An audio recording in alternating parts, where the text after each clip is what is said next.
बाजार बोलता है। एफआईएस डीआईएस का डेटा एक बार देख लेते हैं। कल किस तरह की एफआईएस की सेलिंग देखने के लिए मिली, डीआईएस की कुछ बाइंग कितनी थी। तो यही डेटा आजकल चल रहा है ट्रेंड में। एक बार देख लेते हैं कल का ट्रेंड क्या था और कितना क्वेंटम में था। तो 3362 करोड़ रुपए की सेलिंग एफआईएस ने की और 2716 करोड़ रुपए की बाइंग की डीआईएस ने। ठीक है, आगे बढ़ते हैं। ग्लोबल ट्रेंड देख लेते हैं वहाँ पर क्या चल रहा है। तो ग्लोबल ट्रेंड भी उतने ही कंफ्यूज हैं जितने कि हमारे इंडियन मार्केट्स हैं। क्योंकि हम देखें तो डाउ जोन्स एक दिन ऊपर हो जाता है, 150 पॉइंट एक दिन नीचे हो जाता है। तो इसी तरह से चल रहा है, एक रेंज में फंस गया वहाँ का बाजार भी। तो 107 पॉइंट कल बढ़कर बंद हुआ। शंघाई देख लीजिए बिल्कुल flat with the negative biased. Hang Seng 0.01%, इतना बड़ा चेंज हैंसेंग पे कितना अच्छा लग रहा है। आज निकाई में जरूर चेंज है करीब 1.34% का, लेकिन कोस्पी वो भी फ्लैट है, केवल 4 पॉइंट नीचे है। एक बार देख लेते हैं टॉप गेनर्स और लूजर्स, वहाँ से क्या उम्मीदें। कुछ काउंटर हैं जो कि कुछ एक्शन दिखा रहे होंगे। नवीन फ्लोरो 11.5%, एसआरएफ करीब 11.25%। तो आज ये फ्लोरोकेमिकल्स या स्पेशलिटी केमिकल से जुड़ी कंपनियों में तेजी है। कामा होल्डिंग करीब 8%, एल्कली एमाइन करीब 7%, आईजीएल में करीब 6.5% का जंप देखने के लिए मिल रहा है। एक बार देख लेते हैं निफ्टी के टॉप लूजर्स कौन से हैं। टॉप लूजर्स में देखें तो ऑयल इंडिया करीब 5.5%, आईटीआई यहाँ पर कुछ प्रॉफिट बुकिंग होती हुई 3.5%, जीएमआर एंड पावर करीब 3.5%, अशोका बिल्डकॉन करीब 3.5%, कल्याण ज्वेलर लगातार पिटाई हो रही है 3.5%, ये काउंटर नीचे है। तो ये कुछ एक काउंटर्स हैं जहाँ पर की पिटाई हो रही है, लेकिन कुछ खबरें जो कि इंटरनेशनल मार्केट में काफ़ी प्रचलित चल रही हैं उसमें है। कल जो खबर थी कि फेड को ट्रंप पॉलिसी और उससे बढ़ने वाली महंगाई की चिंता होने लगी है। उन्होंने अपने मिनट्स में इस तरह की बातें इंडिकेट की हैं और उनका कहना है कि जो ब्याज दर कटौती होगी उसकी जो रफ्तार होगी वो धीमी हो सकती है। वो फेड ने इस पॉलिसी में ऑलरेडी बोल दिया था, लेकिन जो मिनट्स आए हैं उसमें और क्लैरिटी आ गई है। उसके बाद हमने देखा कि जो अमेरिका में 10 ईयर्स बॉन्ड यील्ड थी वो थोड़ी बढ़ती हुई दिखाई दी, ऑलमोस्ट 4.7% पर आती हुई दिखाई दी।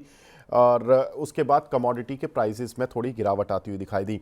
पहले सनी सर मैं यही जानना चाहता हूं कि जो फेड के जो अब चिंताएं हैं डोनाल्ड ट्रंप को लेकर कि वो टैरिफ लगाएंगे और उसके बाद वहां पर खुद उनके कंट्री में इन्फ्लेशन बढ़ेगा और उसके बाद इंटरेस्ट रेट कट करने में उनको खुद परेशानी होने वाली है।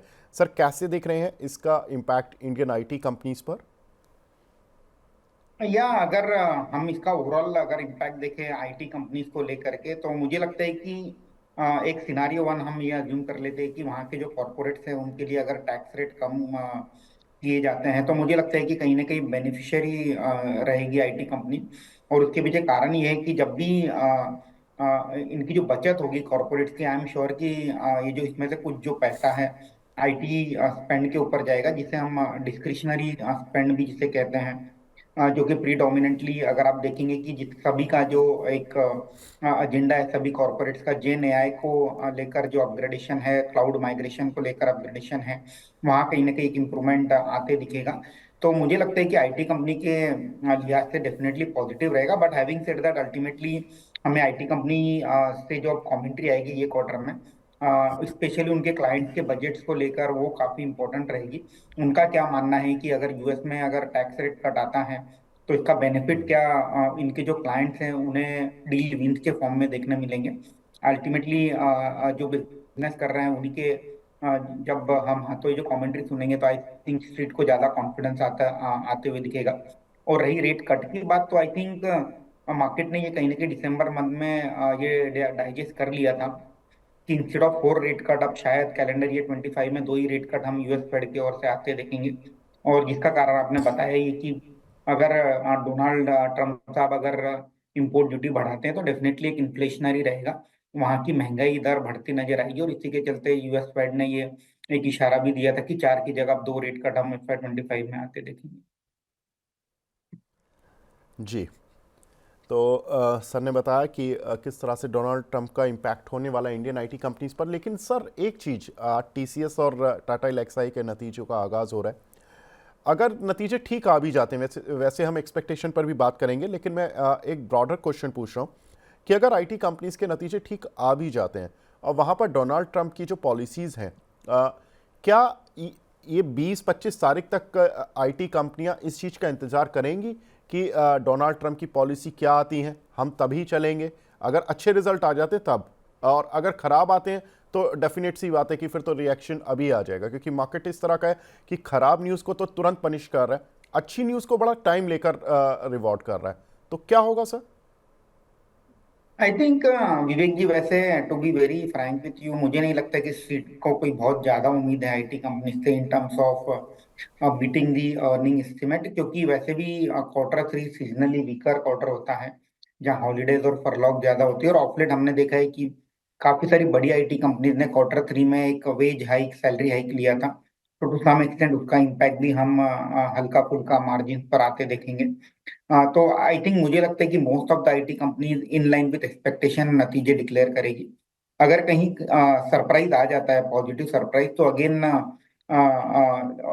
जो पॉजिटिव सरप्राइज की उम्मीद है टू सम एक्सटेंट जो मिड साइज कंपनीज हैं, जैसे स्पायंट और for that matter Coforge, first source limited, persistent, ये कुछ कंपनीज हैं जहाँ एक सरप्राइज एलिमेंट की गुंजाइश है।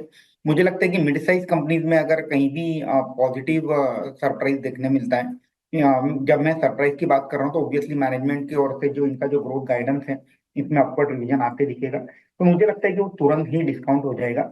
अगर आप देखेंगे जो प्रीडोमिनेटली बड़ी आईटी कंपनीज हैं जैसे टीसीएस, इंफोसिस, एचसीएल टेक, जिनका बहुत ज्यादा exposure predominantly BFSI, retail, telecom sector, specially US और यूरोप में होता है, वहां मुझे लगता है कि एनी पॉजिटिव सरप्राइज जो अगर आता है तो वो मे बी ट्रम्प साहब की पॉलिसी के बाद देखने मिलेगा। बट हालांकि जो मिड साइज कंपनी है उसमें मुझे लगता है कि तुरंत ये जो न्यूज है डाइजेस्ट कर ली जाएगी।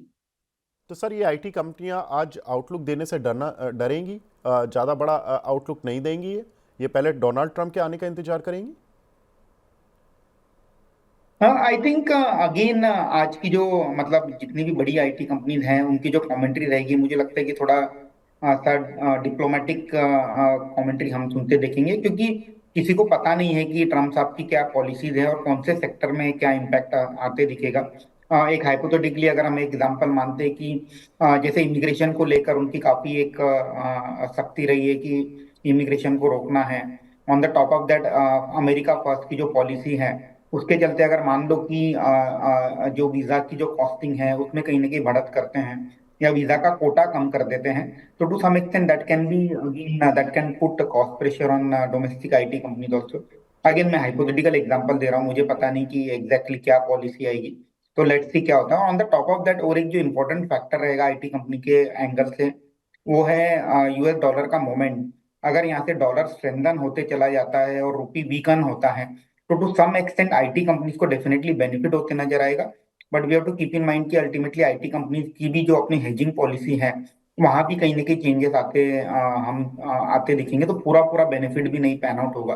तो अगेन काफी सारे पैरामीटर एक साथ प्ले आउट हो रहे हैं एक्सपोर्ट ड्रिवन कंपनीज में, आईटी कंपनीज में। मुझे लगता है कि अल्टीमेटली ट्रम्प साहब की जब पॉलिसी आ जाएगी उसी के बाद हमें क्लियर कट पिक्चर मिलेगा कि जो यूएस फोकस बिजनेसेस हैं उनमें क्या आउटलुक बनते नजर आ रहा है अगले 4 से 8 क्वार्टर के लिए। ठीक है, आगे बढ़ते हैं सर। एक और इम्पॉर्टेंट खबर की जो कमोडिटीज़ की प्राइजेज़ हैं, क्रूड ऑयल थोड़ा सा जंप लेने की कोशिश कर रहा था, लेकिन उसके बाद कल एक दो सत्रों से सॉफ्ट हो रहा है, और कल बेस मेटल प्राइसेस में भी थोड़ी सी गिरावट आती हुई दिखाई दी, इसी वजह से कि यूएस में शायद इंटरेस्ट रेट कट नहीं होंगे आने वाले समय में। सर कैसे देख रहे हैं कमोडिटी शेयर्स को, क्योंकि टाटा स्टील और ये जितने भी हिंडाल्को, नाल्को, ये धीरे धीरे नीचे ही आ रहे हैं सर, और अच्छा नीचे आ चुके हैं अब। मतलब लोगों को 10 से 20% का नुकसान हो रहा है, और ये मैं बात सितंबर हाई से नहीं कर रहा हूँ, ये मैं पिछले एक सवा महीने की बात कर रहा हूँ। Again commodities as a sector काफी वाइड सेक्टर है, तो एक एक कमोडिटीज को लेकर बात करते हैं। तो अगर हम ऑयल एंड गैस की बात करें which is predominantly link to crude oil prices, तो मुझे लगता है कि ये सत्र में, ये क्वार्टर में जो ऑयल मार्केटिंग कंपनीज हैं उनके जो नतीजे हैं कंपेयर टू सितंबर क्वार्टर काफी अच्छे आने की उम्मीद है। क्योंकि Q2 में हमने देखा था कि कहीं ना कहीं जो ग्रॉस रिफाइनिंग मार्जिन है काफी तरह से कंप्रेस हो गया था, कॉन्ट्रैक्ट हो गया था। वहां कहीं ना कहीं अब एक स्टेबिलिटी आती नजर आई है, तो oil marketing companies again trading at a reasonable valuation, तो मुझे लगता है कि वहां एक अच्छे नतीजे की उम्मीद कर रहे हैं हम। Moving on to aluminium, aluminium में अगेन आप देखेंगे कि रिलेटिवली प्राइसेस स्टेबल है, $2500 के आसपास एल्यूमिनियम कहीं ना कहीं ट्रेड कर रहा है। हालांकि हमने देखा है कि इनवर्स कोरिलेशन होता है ग्लोबल मेटल प्राइसेस का और डॉलर इंडेक्स का। तो फिलहाल तो डॉलर इंडेक्स काफी स्ट्रॉन्ग अप ट्रेंड में है, और उसी के चलते जो ग्लोबली जो मेटल के जो प्राइसेस है उसमें कहीं ना कहीं थोड़ी सॉफ्टनेस हम देख रहे हैं। बट हैविंग सेड दैट, मुझे लगता है कि amongst all this other commodities relatively aluminium थोड़ा स्टेबल कमोडिटी है। और इसी के चलते ये जो गिरावट है, मुझे लगता है कि नाल्को लेने का काफी अच्छा समय है अगर कोई हाई रिस्क हाई रिटर्न और लॉन्ग टर्म इन्वेस्टर है तो। Moving on to the steel sector, steel मुझे नहीं लगता है कि कोई बहुत ज्यादा कमाल हम स्टील सेक्टर में ये क्वार्टर में आते देखेंगे। तो again kind of neutral view में स्टील पर रखना चाहूंगा। कुछ क्रिटिकल मिनरल्स को लेकर जो माइनिंग कंपनीज हैं जैसे जीएमडीसी, वहां मुझे लगता है कि कहीं ना कहीं इस बार के जो बजट है यूनियन बजट, वहां कुछ सपोर्ट आते नजर आएगा, क्योंकि अल्टीमेटली जो क्रिटिकल मिनरल है that is the something which is required to drive your growth on electric vehicle, renewable as well as semiconductor side. तो जो क्रिटिकल मिनरल्स में डील करती हैं कंपनी जैसे जीएमडीसी, वहां मुझे लगता है कि एक अच्छा मौका है अभी पोर्टफोलियो में ऐड करने के लिए। और जो वेल डाइवर्सिफाइड प्ले है जैसे वेदांता, जहां मुझे लगता है कि अल्टीमेटली सॉरी इसमें जो बेनिफिट रहेगा, रिस्ट्रक्चरिंग का जो बेनिफिट है वो प्ले आउट होते नजर आएगा अगले 12 से 18 महीने में। तो वेदांता को भी कंसिडर किया जा सकता है। बिल्कुल। तो वेदांता और जीएमडीसी सर की टॉप पिक्स में शामिल। आगे बढ़ते हैं सर, कुछ एक घरेलू खबरों की तरफ भी आता हूं मैं। टाटा मोटर्स यहाँ पर Q3 में जेएलआर की रिटेल बिक्री 3% गिरी है YOY, लेकिन क्यू ऑन क्यू 3% ही सुधार भी देखने के लिए मिला है रिटेल बिक्री में। और अमेरिका यूरोप से डिमांड ठीक ठाक बढ़ी है, लेकिन चाइना से सेटबैक लगा है जेएलआर को। आज काउंटर गिरा हुआ भी है करीब 2.25%। सर कैसे देखें इस खबर को? एक YOY आप गिर रहे हो लेकिन क्यू ऑन क्यू आप सुधर रहे हो, तो स्ट्रीट क्यों नहीं वेलकम कर पा रहा? टाटा मोटर्स के जो नंबर है आई थिंक कहीं ना कहीं थोड़े इनकरेजिंग नंबर रहे हैं, स्पेशली अगर आप देखेंगे प्रोडक्ट मिक्स को, वो फेवरेबल रहा है जिस तरह से क्वार्टर में कंपनी ने नंबर डिक्लेयर किए हैं। इसके चलते जो मार्जिन का जो गाइडेंस है, जो 8-8.5% का ईबिट मार्जिन का गाइडेंस है, वो लगता है कि अचीव हो जाएगा। बट अल्टीमेटली जो स्ट्रीट है वो फॉरवर्ड लुकिंग नंबर्स पे फोकस करती है। तो street looking at the way softness चल रही है across the globe demand environment में, स्पेशली ऑटो सेक्टर को लेकर के। उसके चलते मुझे लगता है कि स्ट्रीट इज वेटिंग कि एक बार ये क्वार्टर के नतीजे आ जाए, उसमें जब कमेंट्री मैनेजमेंट की रहेगी नेक्स्ट ईयर के ग्रोथ को लेकर के और स्पेशली मार्जिन को लेकर के, उनकी जो कमेंट्री है वो काफी इंपॉर्टेंट रहेगी। मे बी उसके बाद शायद स्ट्रीट जो टाटा मोटर का जो स्टॉक प्राइस है उसमें जो पॉजिटिव डेवलपमेंट है उसे डिस्काउंट करना स्टार्ट करेगा। बिल्कुल। आज अगर देखें तो FMCG कंपनीज में कुछ सर्च देखने के लिए मिल रहा है। हिंदुस्तान यूनिलीवर करीब 2.5%, नेस्ले करीब 2%, ITC में करीब 1.5% का जंप देखने के लिए मिल रहा है। सर कोई खास वजह? अगेन विवेक जी, मुझे लगता है कि market in a very volatile environment defensive stock में हाइड करने की कोशिश कर रहा है। एट द सेम टाइम अगर आप कुछ चुनिंदा एफएमसीजी कंपनीज की कमेंट्री देखेंगे, तो वहाँ ये पाया गया कि रूरल बेल्ट में कहीं ना कहीं रिलेटिवली रिकवरी बेटर है compare to urban belt. But overall कोई बहुत ज्यादा वॉल्यूम ग्रोथ हमें एफएमसीजी कंपनी में देखने नहीं मिलेगी। बट मुझे लगता है कि प्राइस एक्शन के परस्पेक्टिव से काफी सारे स्टॉक में अच्छा खासा करेक्शन हो चुका है। जैसे कोलगेट जो 4,000 के आसपास चला करता था, आई थिंक अब 2,800 के आसपास ट्रेड हो रहा है। Britannia again use to trade about 5,500। काफी अच्छा करेक्शन हमने देखा है। तो कहीं ना कहीं जो एक मीन रिवर्जन हम कहते हैं वैल्यूएशन के पर्सपेक्टिव से, वो कहीं ना कहीं ऑलरेडी एफएमसीजी में प्ले आउट होते नजर आ रहा है। तो रिस्क रिवॉर्ड फेवरेबल है। हालांकि again market is trying to hide somewhere, और मुझे लगता है कि एफएमसीजी जहां ऑलरेडी एक राउंड ऑफ करेक्शन हो चुका है, वहां मुझे लगता है कि स्ट्रीट को रिस्क रिवॉर्ड फेवरेबल लग रहा है, और इसी के चलते हम एफएमसीजी में एक आज बाइंग इंटरेस्ट आते देख रहे हैं। बिल्कुल। एक FMCG की कंपनी में एक खबर आई है कि प्रताप स्नैक्स में कि सर 26% हिस्सा खरीद के लिए उनको ओपन ऑफर मिला है। हिस्सा खरीद 544 करोड़ रुपए में होगी। ओपन ऑफर देने वाले ऑटम इन्वेस्टमेंट और माही मधुसूदन केला की साइड से ओपन ऑफर आ रहा है। ओपन ऑफर का प्राइस लेकिन थोड़ा नीचे है, 865 रुपये 66 पैसे। और कंपनी में अगर प्रमोटर्स का हिस्सा देखें तो 59.53% है। सर अगर आप इस स्टोरी को थोड़ा चेस कर रहे हैं तो कुछ बता दीजिए कि ये स्टोरी एक्चुअल में चल क्या रही है और एग्जैक्टली इसके क्या आउटकम होगा शेयर पर। बेसिकली प्रताप नेक्स्ट में हमने देखा है कि कहीं ना कहीं प्रमोटर हैंड चेंज हुआ है। जो अर्सवाइल प्रमोटर हैं उन्होंने अपना जो पूरा हिस्सा है वो ऑथम और इंडिविजुअल इन्वेस्टर को सेल किया है। Definitely prior to this deal company में जो है स्ट्रगल कर रही थी इन टर्म्स ऑफ ग्रोथ। तो अगेन जब एक फ्रेश प्रमोटर आता है तो मुझे लगता है कि जो स्ट्रेटेजी होगी वहाँ कहीं ना कहीं रणनीति जो है बिजनेस को चलाने की वो चेंज होते नजर आएगी। अगेन ब्रांड काफी पॉपुलर है, डायमंड ब्रांड के नाम से प्रताप स्नैक्स के जो प्रोडक्ट हैं बिकते हैं, बट हालांकि जो ग्रोथ है वहाँ कहीं ना कहीं कंसर्न था। तो लेट्स सी, यूजुअली जब नए प्रमोटर आते हैं थोड़ा एग्रेसिव स्टांस लेते हैं ग्रोथ को लेकर के। हालांकि जो भी रणनीति है अभी तक इन्वेस्टर के सामने रखी नहीं है। मे बी जब ये क्वार्टर के नतीजे आएंगे उसके बाद हमें मैनेजमेंट की ओर से कमेंट्री सुनने मिलेगी कि अगले 3 से 5 सालों में ये बिजनेस को कैसे ग्रो करना पसंद करेंगे। तो टेक्निकली पॉजिटिव है, बट फंडामेंटली लेट्स सी कि कैसे ये जो ग्रोथ स्टोरी है कैसे प्ले आउट होगी।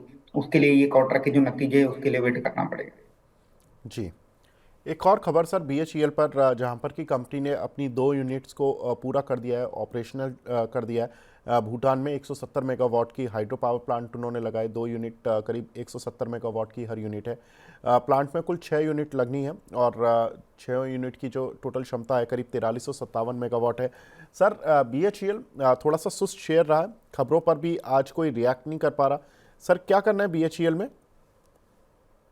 अगेन विवेक जी, मैं मेरा स्थान जो है बीएचईएल को at close to 200 to 250 rupees price थोड़ा न्यूट्रल ही रहेगा, क्योंकि अल्टीमेटली जो पॉजिटिविटी थी in terms of scaling up in order book और जितने भी पॉजिटिव फैक्टर थे वह कहीं ना कहीं डिस्काउंट हो चुके हैं। मुझे लगता है कि अगले 2 से 3 क्वार्टर शायद अब बीएचईएल है एक price wise as well as time wise कहीं ना कहीं कंसोलिडेशन होते नजर आएगा, अनलेस एंड अनटिल कोई बहुत बड़ी ऑर्डर विन हम कंपनी की ओर से आते देखे।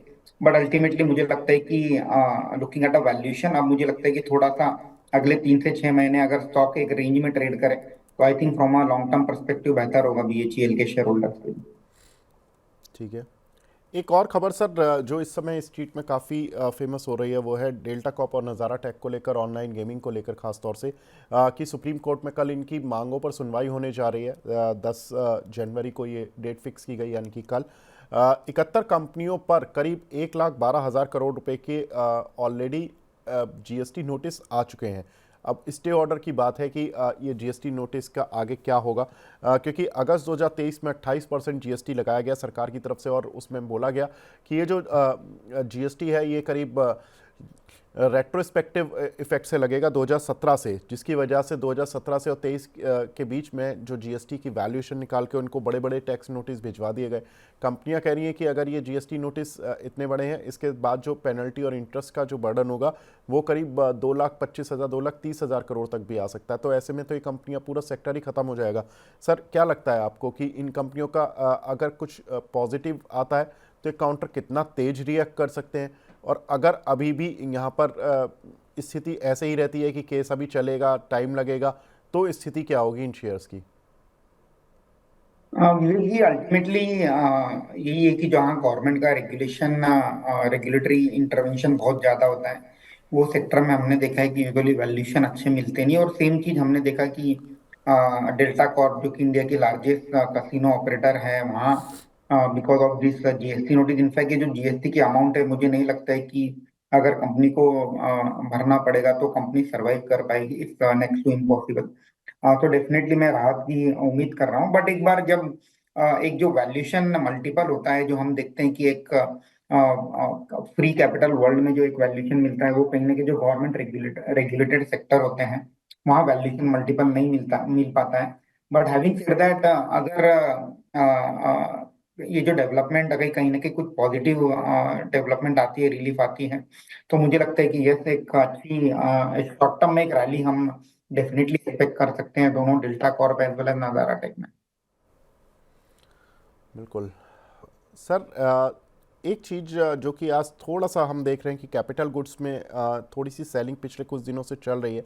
एल आज का टॉप लूज़र है।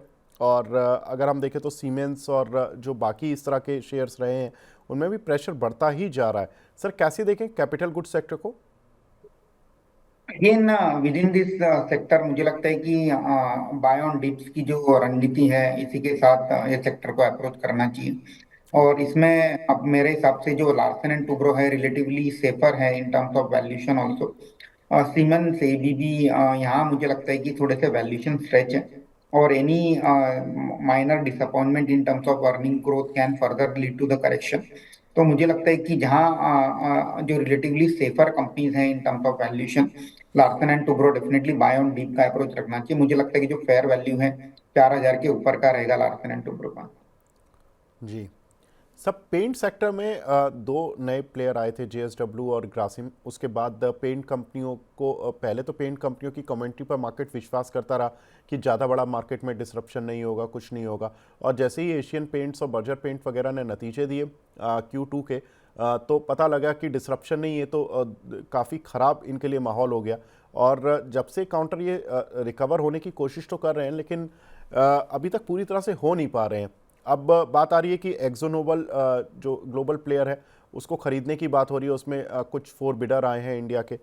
क्या लगता है कि सर ज़्यादा प्लेयर इसमें रहेंगे ही नहीं इस सेक्टर में, इसमें कंसोलिडेशन हो जाएगा, या आपको लगता है कि जो एग्जिस्टिंग प्लेयर हैं ये इसी तरह का प्रेशर झेलते रहेंगे और एशियन पेंट और बर्जर पेंट जैसी कंपनियों का क्या होगा जो काफ़ी हैमरिंग झेल चुके हैं?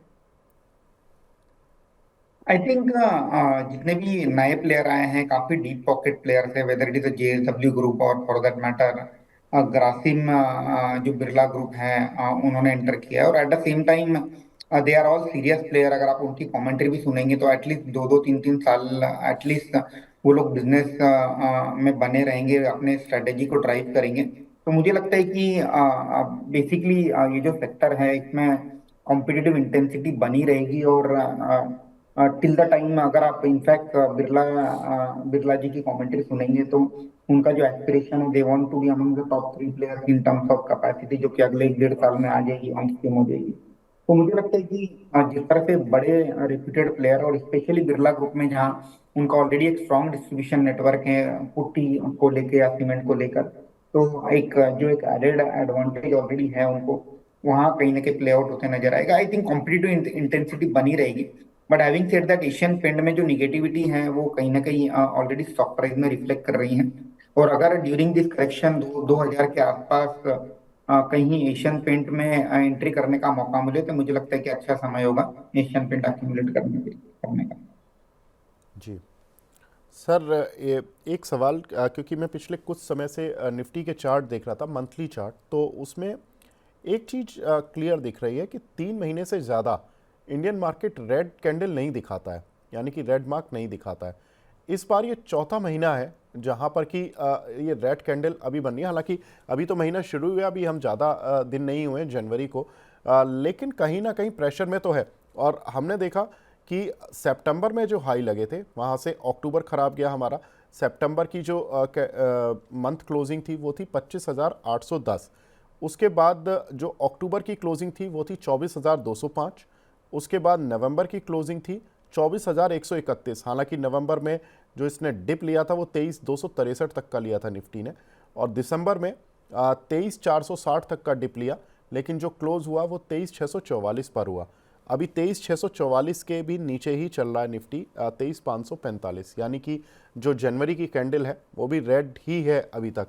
सर क्या लगता है 3 महीने का ट्रेंड, और ये मैं बात कर रहा हूँ सर कोविड से, कोविड में भी जब गिरावट हुई थी, जो बड़ी गिरावट थी, आई एक्सेप्टेड कि जो जनवरी और मार्च की जो गिरावट थी वो बहुत ही बड़ी थी, मार्च की तो बहुत ही बड़ी थी कैंडल। 3 महीने से ज़्यादा गिरावट नहीं हुई सर इंडियन मार्केट में। सर ये लास्ट महीना मान लें कि रिकवर हो जाएगा लास्ट में? जी अगेन फिंगर क्रॉस, मेरी भी यही उम्मीद है कि एटलीस्ट जनवरी ग्रीन में क्लोज हो। और जो बड़ा इवेंट है ट्रम्प साहब की जो पॉलिसीज हैं वो मार्केट में भी 20-21 के बाद उसे फैक्टर इन करके कहीं ना कहीं पॉजिटिव अपमूव हमें देखने मिलेगा।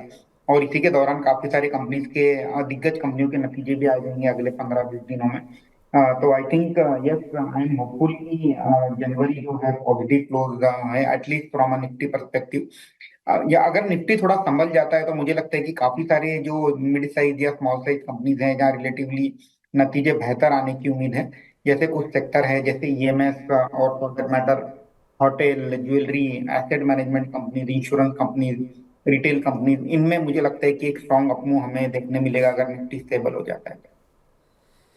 बिल्कुल सर। डोनाल्ड ट्रंप से उम्मीदें तो बहुत लगी हुई हैं कि डोनाल्ड ट्रंप आएंगे इंडियन मार्केट चलेगा, लेकिन इंडियन कंपनीज से क्या उम्मीद है आपको इस रिजल्ट्स में? कौन सी कंपनियां अच्छे नतीजे देंगी? Last question sir.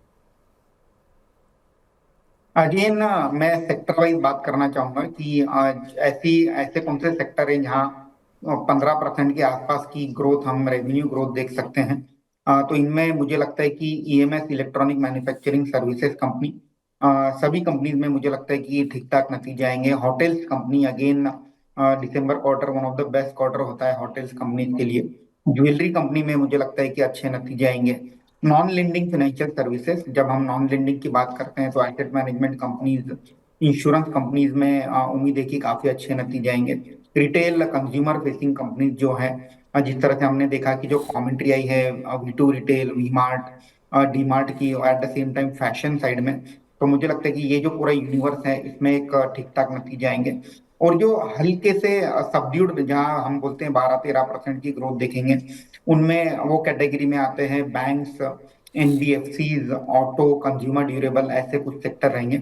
और जो सेक्टर है जहाँ थोड़े कमजोर नतीजे आने की उम्मीद है उनमें है आईटी, मेटल्स, सीमेंट, ये दो तीन सेक्टर है जहाँ मुझे एक kind of weak set of number आते दिखेंगे। Oil marketing companies can be positive joker in the back, जहाँ हम देख सकते हैं कि काफी अच्छे नतीजे हम ऑयल मार्केटिंग कंपनीज की ओर से ये क्वार्टर में आते देख सकते हैं। जी सर, तो कौन से काउंटर हैं जो कि आपने अपनी रडार पर लिए हुए हैं या अपने क्लाइंट्स को रिकमेंड कर रहे हैं आप? तो विवेक जी, जैसे हम जिस तरह से हमने ज्वेलरी सेक्टर की बात करी, तो सबसे पहले हमने चूज किया है सेंको गोल्ड को। और हमारा मानना है कि जिस तरह से आपने देखा होगा, टाइटन, कल्याण और पीएन गाडगिल, तीनों ही कंपनी ने काफी स्ट्रॉन्ग प्रोविजनल अपडेट दिए हैं। और मुझे लगता है कि इसी के चलते सेंको गोल्ड में भी Q3 में एक 12 से 13% की एक सेम स्टोर सेल्स ग्रोथ हम आते देखेंगे। और ये कंपनी हमारे कवरेज में भी है, तो 1375 के टारगेट से मीडियम टू लॉन्ग टर्म के लिए पोर्टफोलियो में ऐड किया जा सकता है। और एक दूसरा सेक्टर जहां हमें लगता है कि यार दूसरी कंपनी जहां बेहतर नतीजे आएंगे, और उसमें हमने चूज किया है पीएनबी हाउसिंग को। तो पीएनबी हाउसिंग हमें लगता है कि पिछले 2 क्वार्टर से जिस तरह से एक टर्न अराउंड प्ले रहा है, अगेन मुझे लगता है कि Q3 में काफी अच्छे नतीजे पेश करेगी कंपनी। इनका जो प्रीडोमिनेंटली फोकस है कॉर्पोरेट से जो अफोर्डेबल हाउसिंग सेगमेंट है, क्योंकि रिलेटिवली हायर मार्जिन सेगमेंट होता है, वहां कहीं ना कहीं शिफ्ट हुआ है। रिसेंटली इन्होंने काफी सारी ब्रांचेस ऐड की हैं, उसका कंट्रीब्यूशन हम आते देखेंगे। क्रेडिट रेटिंग का अपग्रेड आते देखेंगे। तो डेफिनेटली हाउसिंग सेक्टर से पीएनबी हाउसिंग को चूज किया। और हमारा ये मानना है कि जो अपकमिंग बजट है वहां भी हाउसिंग सेक्टर को लेके कुछ सपोर्ट हम गवर्नमेंट की ओर से आते आते देखेंगे। तो again it's proxy play on upcoming budget also. तो पीएनबी हाउसिंग को पोर्टफोलियो में मीडियम टू लॉन्ग टर्म के लिए ऐड किया जाए। बिल्कुल, तो दो कंपनियां सेंको गोल्ड और पीएनबी हाउसिंग जो सर की रडार पर हैं, जो लगता है कि फंडामेंटली इनको पोर्टफोलियो में लिया जा सकता है। 876 पर पीएनबी हाउसिंग चल रहा है, 1035 के टारगेट, तो यहाँ से एक करीब करीब 20% का अपसाइड तो इस काउंटर पर मिलेगा। सेंको गोल्ड में देख लेते हैं, सर ने 1132 पर दिया है, एक काउंटर 1375 के टारगेट, तो 20 से 25% का अपसाइड दोनों ही काउंटर में अगर निवेश करते हैं तो आपको मिल जाएगा। सनी सर, बहुत बहुत शुक्रिया सर हमसे जुड़ने के लिए और अपना कीमती समय देने के लिए। Thank you. Thank you sir. आगे बढ़ते हैं, अब हमारे साथ दूसरे खास मेहमान जुड़ चुके हैं। हमारे साथ मानस जायसवाल सर जुड़ चुके हैं। मानस सर, गुड मॉर्निंग। जी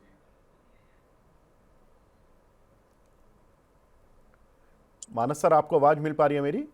जी जी, आपकी आवाज आ रही है। जी साहब। Sir good morning. Good morning. जी जी, good morning Vivek ji. Sir, Nifty का कोई सपोर्ट रेजिस्टेंस कुछ है? सपोर्ट ही पूछना पड़ता है आजकल, रेजिस्टेंस के तो दिन ही चले गए। जी जी, तो देखिए बिल्कुल सही आपने कहा कि रेजिस्टेंस की बात नहीं करें तो बेहतर है, क्योंकि हाई लेवल पे निफ्टी सस्टेन नहीं हो पा रहा है। और 24,250 इस रेंज के पहले, इस रेंज को जब ब्रेक करके 250 के ऊपर ना निकले तब तक यहाँ पर लॉन्ग पोजीशन एग्रेसिव होकर नहीं बनानी चाहिए।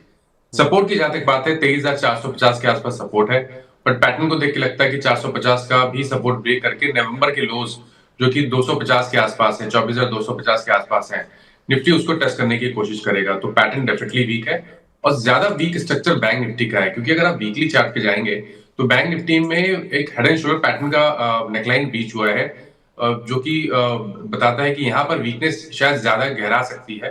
तो यहाँ पर नजर बना के रखिए, शायद आपको 3,000 से 4,000 पॉइंट की गिरावट बैंक निफ्टी में भी और देखने को मिल जाए। तो यहाँ पर आई थिंक कभी भी कोई उछाल मिले तो शॉर्ट ट्रेड डेफिनेटली लेना चाहिए।